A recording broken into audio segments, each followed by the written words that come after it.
Yeah, baby, we're back. We are back, and we getting we're getting folks all the way from. I want to say Paris, but I don't know if she's in Paris right now. Yo, we mad international. That's what we doing. We got people calling in from all corners of the world. Okay, yeah. So we ask like, what are the baguettes like in that country? Yeah. And then it's like, if they're good, then we'll be like, okay, cool. You're allowed to call in. Talk to me about your break culture before we bring you onto the show. But this is an absolute honor. Not only do we have someone whose articles we absolutely love reading, okay, at The Athletic. Mm-hmm. But, yo, she happens to be in France right now covering all things World Cup. Ladies and gentlemen, unless you're driving, the one, the only, put your hands together for Meg Linehan. Hello, Meg. Hello, how are you? Very well. On Skype. Yeah, I know. This is you are now the second person who has Skyped into the show, so we're still like kind of adjusting to having this kind of technology. Yeah, the first one was Greg Linehan, and we were like, no, we hit the wrong person. We dialed the wrong. So Meg, thank you for being on the show. You are currently in France. Are you in Paris? I am in Paris. So I actually trained back from Reims this morning. Okay. I was at USA Spain last night and then took the train this morning with basically every single American who also had to come back to Paris. And I'm now like safely ensconced in my Airbnb. I'm actually really close to the stadium here. Oh, very cool. So, I mean, you've been there since the beginning of the group stages, correct? I have. You're the only person who goes to Paris just for soccer. I mean, you've gotten to enjoy none of it. But what is it? I mean, how do we feel right now about the women's national team? Because having watched the game against Spain, a lot of people are saying Spain was a better team. A lot of people are saying that the women's national team just kind of eked it out. I was getting text about that. I didn't get to see the first half. And to me, I got a little scared when our A squad couldn't really dismantle Sweden's B squad. And I'm not sure that I got a lot more confidence after Spain's game. Yeah, so I was actually looking. I have an Apple Watch, and I was looking at my heart rate during the game, and it was floating in the triple digits. And then towards the latter part of the second half, before that second penalty kick happened, I think I peaked at around 140 beats per minute. So I think that gives a good sense Meg, the stress. Meg, that also might be all the buttered bread you're having. Yeah. That is true. The beurre jambon, the beurre jambon baguettes you've been getting in the mornings. Yeah. Let's just say that's my number baguettes normally. Are 89 cents here. So, Oh my God. I mean, it's ridiculous when you go. So, like, especially now that I'm in like Airbnb mode, you just go to a grocery store and the bread is, the little baguettes are 39 cents. The big baguettes are 89 cents. So really, what's stopping you? Bring us back some, Meg, is what we're going to. They only last a day. Like, Yeah. you're not going to, as soon as the morning comes, it is gone. Like, I tried to microwave one to salvage it. It does not work. I'll give you a hint. Actually, you gotta just inhale it. You wet it under the faucet. I'm not making this up. Wet it under the faucet, covered in foil, and put it in the oven. That's what I didn't do oven. We don't, there's not really a lot of oven situations in the Airbnb. Well, tell George Qureshi to up the budget. What are we doing, Qureshi? GQ. I bet you he's got an oven in Tampa. I got a text from my girlfriend, who is not an avid soccer watcher, but she's definitely into it. But she did, when Spain scored, she sent me a text that just said, uh-oh, Spain just scored. All right? Okay. We're breaking through. Yeah. All right, so this is a good sign. But just in that performance, and I mean, there were so many issues, right? Because the one that stood out to me was the lack of substitutions until the 85th minute, and then all over social media we start hearing the people starting to agree with Hope Solo and her opinions about Jill Ellis. Did you get any more information about why that was the case? Why was that the strategy to not substitute anybody? So she definitely got asked about it in the press conference, and the answer was a bit of a word salad in terms of, so what her thought process is, I'm a coach who's making decisions, which, yes, there's no debate about that. And her decision making was that, okay, players might look tired, but it is my job as a coach to look at those players and try to figure out if they're going to get their legs back under them again or not. And I mean, granted, there definitely were moments that the U.S. national team did sort of look like, okay, maybe they were getting chances in the second half, right? But I think arguably the best players on the field from an offensive standpoint, Rose Lavelle and Sam Mewis last night, in terms of who was getting shots in the second half, who was dribbling at the back line, that sort of thing. Alex Morgan, I think I lost count of how many times she got fouled and knocked down, and it turned into a concern of just health. And then Megan Rapinoe didn't look great. And after the game, Megan Rapinoe said, I did not have a good game. So you've got Kristen Press sitting on the bench. You've got Carly Lloyd sitting on the bench. You've got Mallory Pugh sitting on the bench. So, and the best part of about where the media tribune is, where they have us all sitting, is you can't actually see down to where the players are warming up. So we're all sitting in these seats cramped in, and everybody's doing this thing. We're all just like popping up like little gophers out of the holes, like being like, okay, who's warming up? Are they coming closer to the bench? Please, God, someone, please just.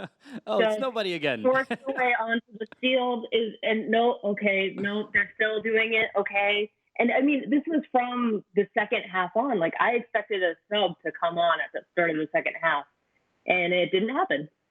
So her Jill Ellis said, they got it done. I know my players.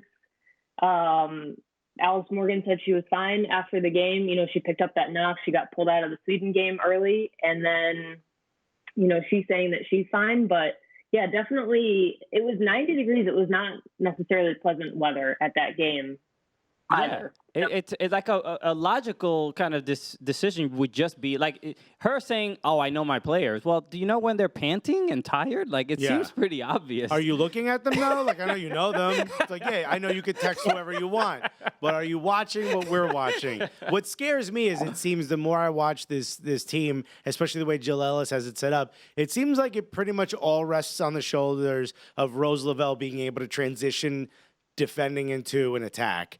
Literally, if you double her or triple her, you're done. She's done, and so is the women's national team. It feels like Spain kind of figured it out. Feels like Sweden kind of figured it out with their B squad, which really scared me. What do you think is going to happen different? Because France is the ultimate test. This is the game everybody wanted to see. Right. How are we going to win, Coach? I mean, yeah, it's definitely, and I think. So the Spain game, right? I think we win it in 2019. I don't think that game is getting won in 2023, right? The time the next World Cup comes around, Spain is going to win that game. Spain scouted the United States extremely well. Like, I was at their final group stage match against China, and both Spain and China looked terrible. And then Spain turned around and had like a game plan, and they executed it extremely well against the United States. And that is concerning because I think France is also extremely capable of having a game plan and executing it well against the United States. The one good thing, and this is something that Megan Rapinoe brought up, is France had to play 120 minutes. The United States only had to play 90, so they do have that small advantage going for them. But yeah, I mean, Megan Rapinoe has kind of had two iffy games in a row, and I think that as much as Rose Lavelle is kind of, it feels like every single player for this team is like the live or die player. And, Tobin, he's got kind of isolated in that game against Spain. I don't think Megan Rapinoe, I think she beat her right back once the entire match. So she physically beat her. She slapped her in the face. I witnessed. Yeah. But yeah, they did struggle, the wings. Yeah, it's definitely France. They have a lot of weapons. And the one thing about this World Cup is, arguably this is the last World Cup where the U.S. has any sort of edge in terms of number one ranking and, sort of the long-lasting domination. I think by 2023 that goes away. But in 2019, no team is afraid of them anymore, especially of the big teams. I think maybe the key thing for them is, we saw USA-France back in January. They lost 3-1 in France. Julie Ertz didn't play in that game. And I think that Julie Ertz could be the difference in terms of actually like winning balls in the midfield and distributing well and trying to break down France in a way that is slightly more productive. Well, the one team I do know who is still afraid of the United States is Thailand. They, without a doubt, have PTSD. Currently shivering. So they might struggle a little bit. Speaking of Spain, though, they did, when we had Rose Lavelle on the show, she did mention the last time they played them that she was like, they were surprisingly good, and they are getting a lot better. Especially, I think there was their center back, their middle center back that was amazing on the ball. You just couldn't get the ball like away from her. Obviously, the goal that they scored from a mistake. But the pressure that they applied, like that's where you saw that they were not afraid. They were like, not many teams are that comfortable pressing the United States, and they handled themselves well. And it's not like the U.S. women's national team is sort of foreign to winning games like that. You know, just being the more dominant defensively and sort of, you know, getting taking the chances when they get them, whether it be penalties or free kicks, things like that. So, I mean, I get that, you know, they're not going to come out and look amazing, but it is scary that we've gotten to the point now where they're like, oh, these one or two players, if they're not on their A game, they're you know, fresh for the picking. Who are some of the players on the French squad that some of the fans that maybe aren't as familiar with the French women's team should be looking for?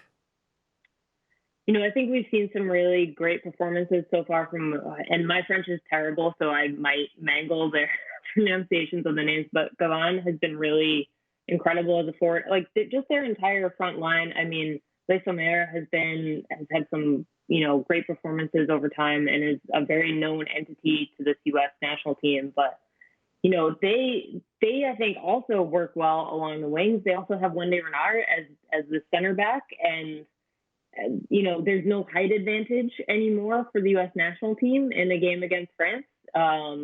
Julie Ertz and Sam Ewis, I think, are both going to lose that edge that they might have if Wendy is coming up for a corner kick or, you know, a set play of some kind. But, yeah, I mean, when you look at the France roster, they're definitely like, I do think that these are the best two teams in this tournament still.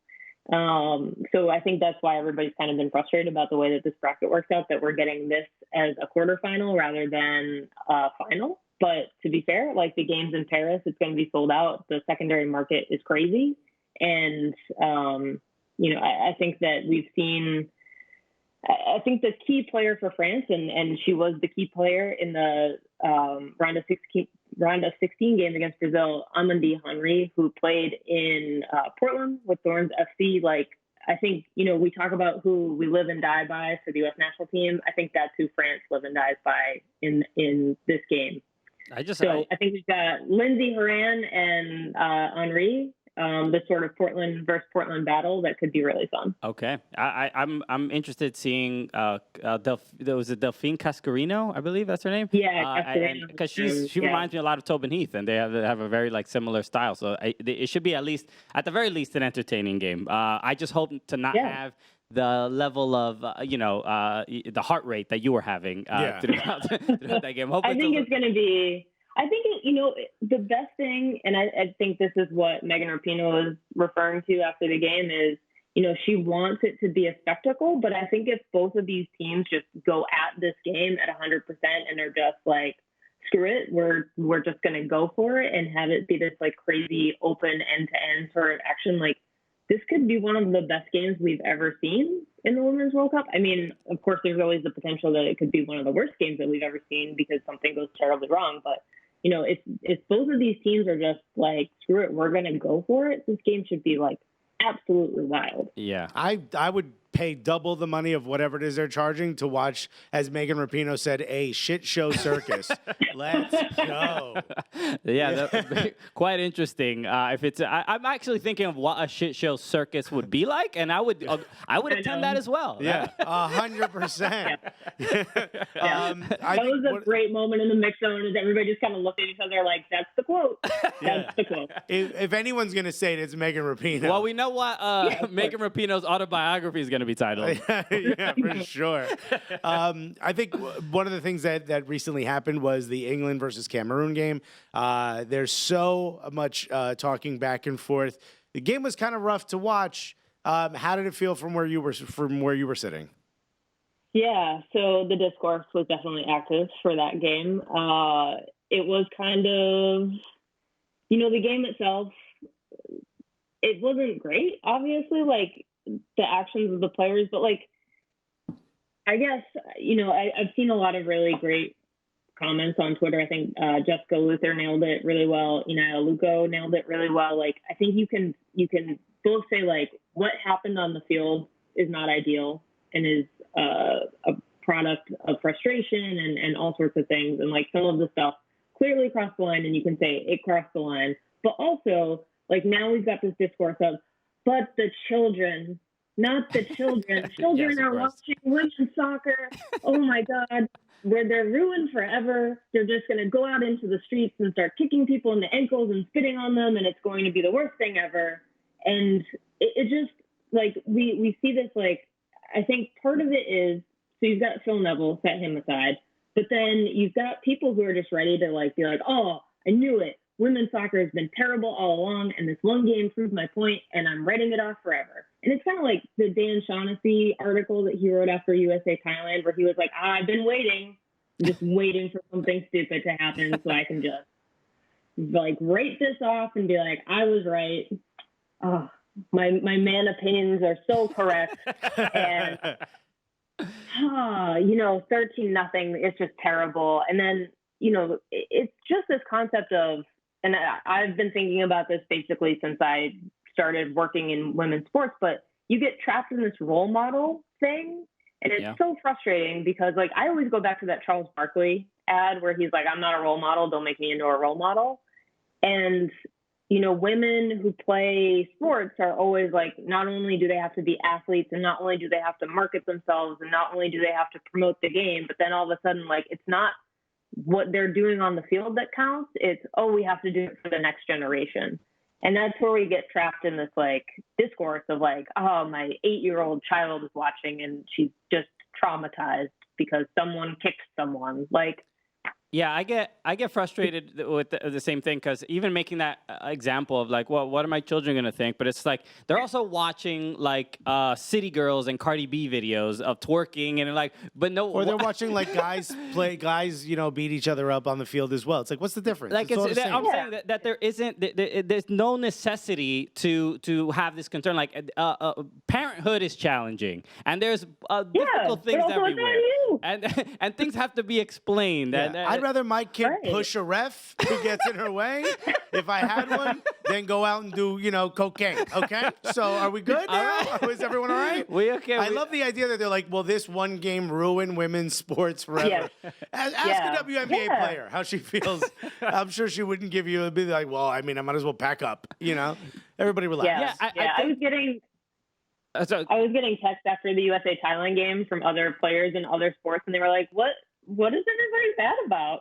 Yeah, because they scored goals. Like, well, the comments from, like, Phil Neville after the game, because he kind of echoed that, and he did say, like, there's children watching, which is like, they would never say that at a men's game. Honestly, I've never heard that. When Zidane headbutted the dude, nobody was well, the children. Yeah. And I was like, no, dude, you lost the World Cup. That's like an individual act. Like, Zidane is just, like, you look at him as this isolated individual incident that has no reflection on the sport or, the game as a whole. And then England plays Cameroon, and Cameroon, like, I mean, and granted, that, like, I got it. Like, watching them try to react to that VAR call in real time was just, like, I felt so terrible because, like, you could see how frustrated they were.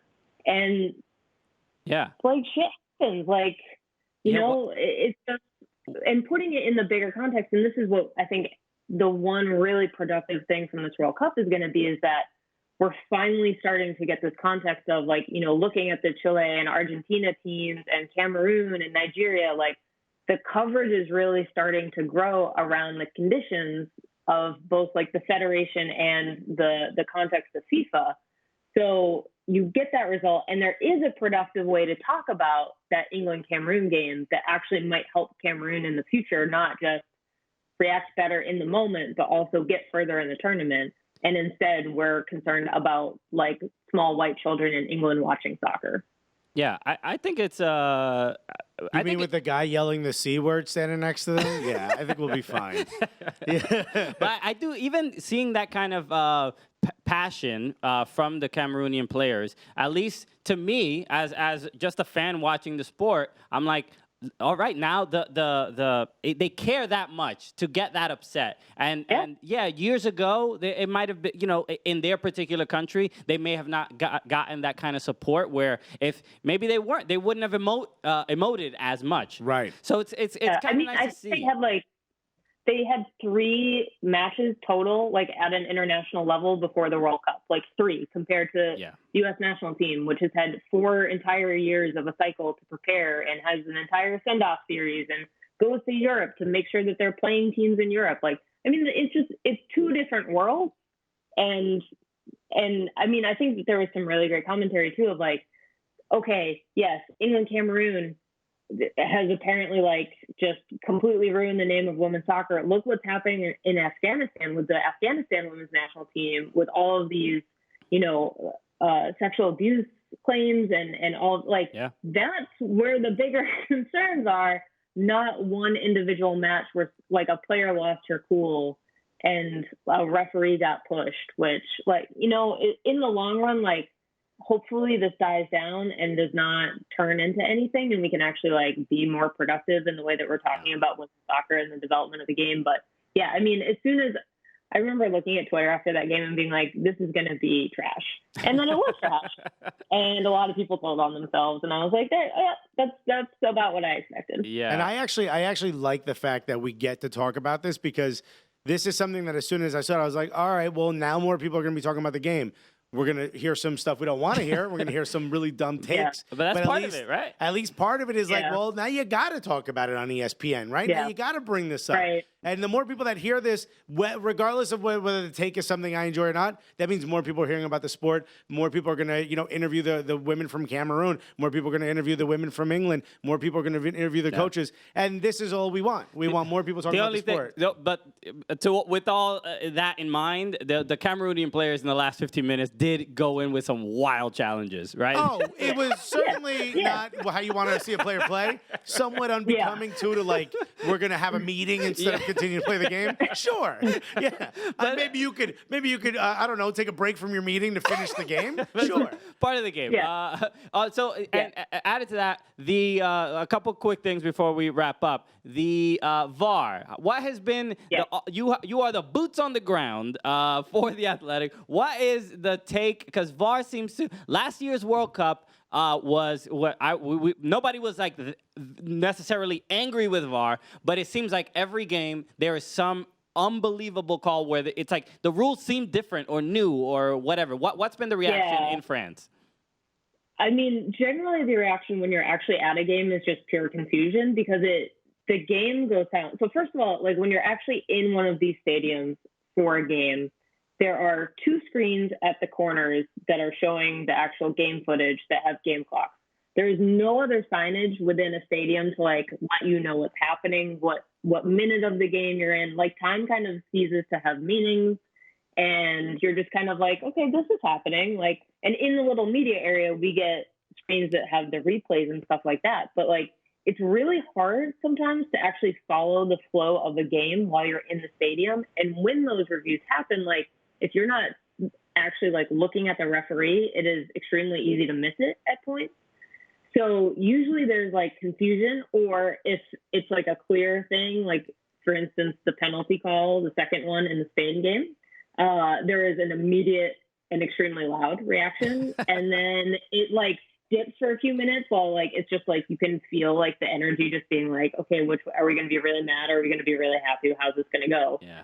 And then, as soon as the decision, like, I mean, when they called that second penalty and it actually like withstood the review, that was one of the loudest moments I think I've heard so far. Like the crowd was feisty in Reims last night for sure. Like in a way that like it's been enthusiastic, but like last night there's an edge to it that I found new. Yeah, we're seeing like women's national team ultras. Maybe it's getting a little bit more. Oh, dude, ladies hooligans, for the national team, the firm.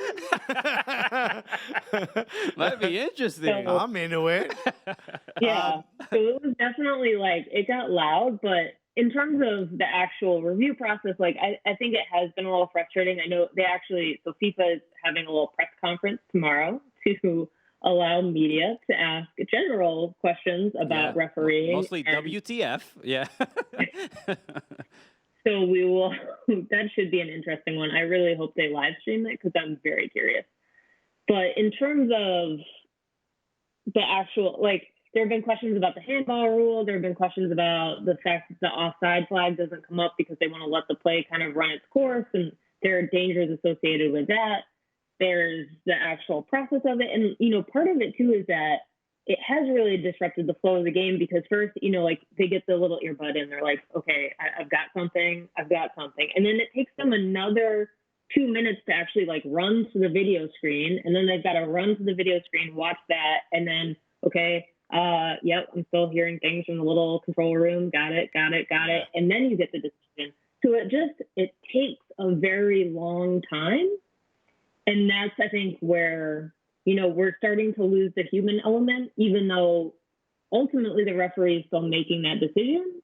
But I feel like the refs aren't necessarily trusting themselves to make that decision because they know everything is on video. And it feels like they've actually been encouraged to be like, rely on that video so everything is being reviewed instead of clear and obvious errors, which is apparently the entire point of the system. So we're just getting everything. And that's the fact that they had to have a rule change for the knockout round so that way goalkeepers didn't get 2 yellows during potential penalty kicks. Like, maybe we should have thought this through a little bit sooner than the round of 16. I think that's great to try it out on one of the most important competitions. Yeah. Let's give it a go. Wing it, baby. I'm actually curious about that rule. I've never seen that. I didn't know VAR could apply that rule for the goalkeeper stepping off their line. Is that new? I think last Women's World Cup, I remember there was one goalkeeper who was very would always jump out really far. Sorry, it was loud. And they have an assistant referee watching that in person, and that's how it was always called. But I mean, the joke has been if you actually apply this, Brianna Scurry was so far off her line in 1999, maybe you should take a star away from the U.S. national team because it shouldn't count. Yeah. So when you watch the replays, she's clearly she's standing in front of the ball. She's at the halfway line. Almost. Yeah. It's there's clear daylight. Whereas some of these that they've called back, it's been 2 inches, and we've all been huddled around laptops watching games in media spaces, and everyone is just screaming, being it's so minor, and it just feels like we're kind of losing some of the fun of the game to actually make it a more perfect game, which I don't know if anyone is actually interested in making it a more perfect game. That's why I think the line should light up when it's not being stepped on, so we know for sure. Yeah, it should feel like a game of Dance Revolution. You know who needs the team that needs to make that happen is Las Vegas Lights. Oh yeah, hell yeah. The marketing sells it. A large plastic blunt shuts off if you're not on your line. Oh, it's not smoking. You stepped off your line. If we're being honest with Las Vegas Lights. Finally, the last thing I did want to ask is this is your first time covering a World Cup and being at the World Cup, correct? Yeah, I went to one game in 2015, the Montreal semifinal against Germany, which was also extremely stressful game to watch in person. But yeah, this is my first World Cup, actually working a World Cup. So what has the experience been like for you so far? I know the tournament is about 2 weeks from finishing, but what has been? You are also wearing a Brazil shirt, so I did want to ask maybe not to put the pressure that the athletes get, but I know there must be a sense of I don't know necessarily of duty, but Marta talked about the next generation and stuff like that, and I don't know if you feel that you will have a responsibility to the next generation of writers or journalists. Journos, yeah. But what has been your experience, and then also what did you think of Marta's sort of speech after the game? I mean, I can start with that. I was crying as I watched it. Even before it got translated, just watching her having the emotion and just seeing the little tweet to be she is saying, I won't be here forever. Formiga won't be here forever. This team needs the next generation. Like, I was already crying, and then they posted the translated version, and I was just like, I'm just gonna weep alone in this Airbnb for a while. I hope no one can hear me out on the street. It's fine. There's like an accordion playing softly in the distance. It's a real moment in France. You know, your neighbor's like, the baguette went bad again, huh? Don't even know you're crying about soccer. Yeah. I mean, I've had the pleasure of watching her in NWSL. I got to watch her up close and personal at Tournament of Nations. I was actually taking photos on the field for a Brazil game in Connecticut, and she scored a goal directly in front of me. And I was like, so I'm never going to be the same human person again after watching her do that right in front of my eyeballs. That's fine. She's just, I mean, I think that she's arguably the most important player in women's soccer ever. And to see that emotion, and it's been a tough World Cup. I mean, you know, same Kerr going out early, Martha going out early, Christine Sinclair going out early. Like, this World Cup has been a little brutal in terms of actually like taking away some of the best players in the world. But I think that this has been a World Cup where she's really taken a stand on the off the field stuff and like really pushed Brazil in a way that she has never done so before. And I don't know what changed necessarily on the inside for her, but it's been really good to see her take that leap. I bought this jersey actually in Paris, hoping that they could customize it with Marta, because it's impossible to get a custom Marta Brazil jersey. And they were like, no, we can't do that. That doesn't happen. And I was like, all right, well, I'm still going to buy it. But yeah, she's just a one of a generation player.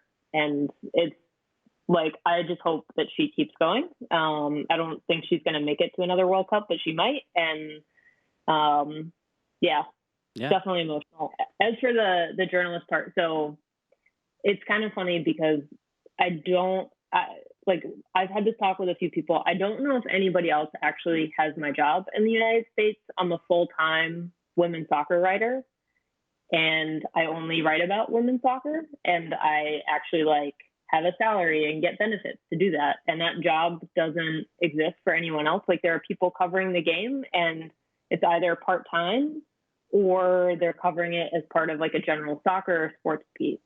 And I'm just women's soccer. I'm just U.S. national team and NWSL and women's soccer. So I do think that it's definitely, I don't want to say like a pressure for me to do my job well here. Like, I'd put that pressure on myself either way. But I do think that it's definitely like a big responsibility to try to get my viewpoint across and my history with the game across. Like, I've been in this game. Like, I was a converted kid from the 99 World Cup. Like, I played soccer before that, but it was whatever. And then the 99 World Cup happened, and now I'm here in France 20 years later. And like, I've been watching games with Julie Foudy in the media hotel. Like, it's a weird journey. And, so it's definitely. We've all been there watching games with Julie Foudy. No big deal. Yeah, we've all done that. Every one of our fans gets to do it.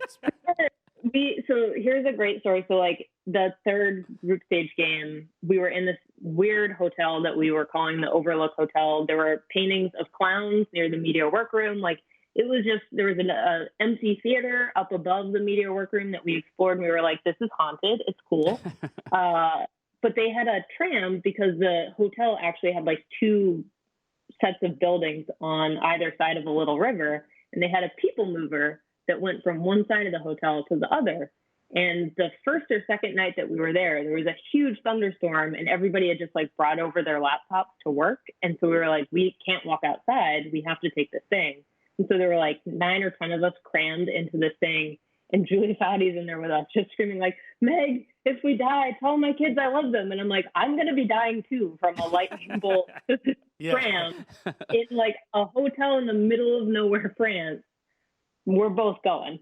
That's hilarious. I mean, an awesome story to go with Julie Foudy. Yeah. I mean, I know. Like, I was like, honestly, if like this is how I'm going to go, like, I'm at a World Cup.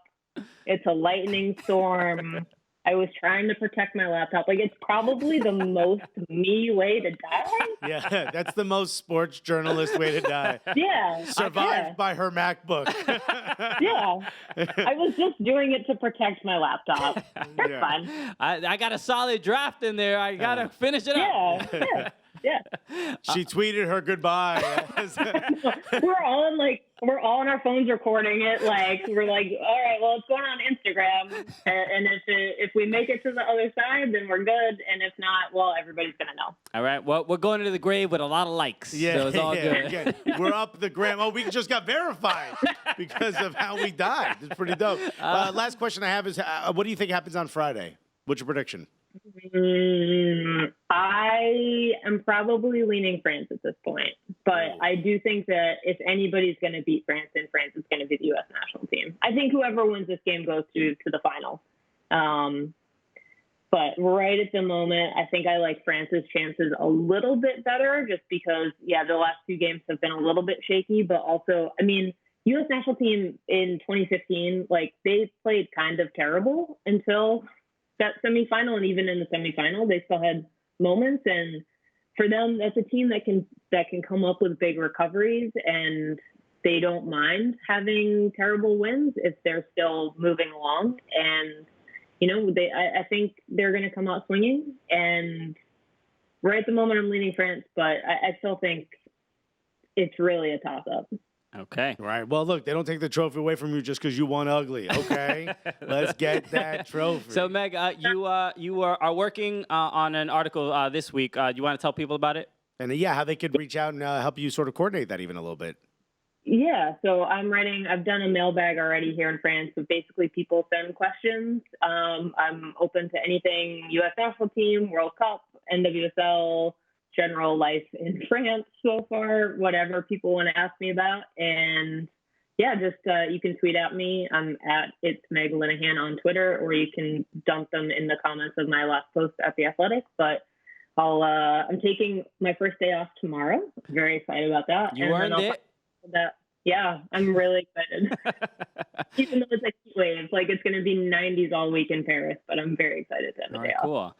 Meg, thank you so much for doing the show. It's an absolute honor, and keep doing your great work out in France.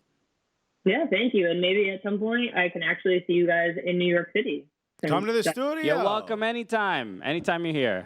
You could come to the studio, but we're still going to film you and put you on the live wall just to make it weird. I like it. All right, Meg, thank you so much for joining us. We really appreciate it. Thank you. What's up? It's the world champion, Judah Friedlander, and you're watching the Cooligans. Why? Because you're cool. This is what winners look like right here, man. I mean, you're looking at us. Right now with my legs, I just juggled the ball 80,000 times. You missed it. Yeah. He's been playing keepy uppy since I met him. Yep, look faster, guys. Go Team USA.